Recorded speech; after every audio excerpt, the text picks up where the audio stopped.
മദീനയൊന്ന് മനസ്സിൽ കൊണ്ടുവരുമോ? ഖുബ്ബത്തുൽ ഖദറായിനെ ഒന്ന് കൽബിലേക്ക് കൊണ്ടുവരുമോ? ആഷിഖുർ റസൂൽ ഇഷ്ടം വെച്ച പച്ചക്കുബ്ബയില്ലയോ? വാഹല്ലിൽ ഖുബ്ബത്തുൽ ഖദറായി എന്ന് സന്തോഷപൂർവ്വം പാടി പറഞ്ഞ ആ കുബ്ബയില്ലയോ? ആ കുബ്ബയെ ഒന്ന് കൽബിൽ കൊണ്ടുവരുമോ? അത് ശിർക്കിന്റെ കൂടാരമല്ല. അങ്ങനെയാണ് മൗലവിമാർക്ക് തോന്നിയത്.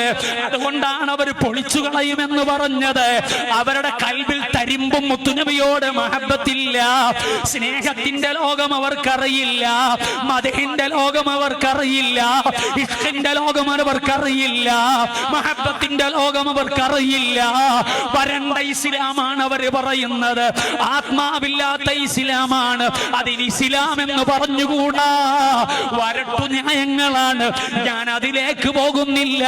അതുകൊണ്ട് അവർക്ക് മദീന ഒരു ആസ്വാദനമല്ല, മദീന ഒരു ഹരമല്ല, പച്ചക്കുബ്ബയൊരു സന്തോഷമല്ല, ഹുജറത്തു ശരീഫ ഒരു ആസ്വാദനമല്ല.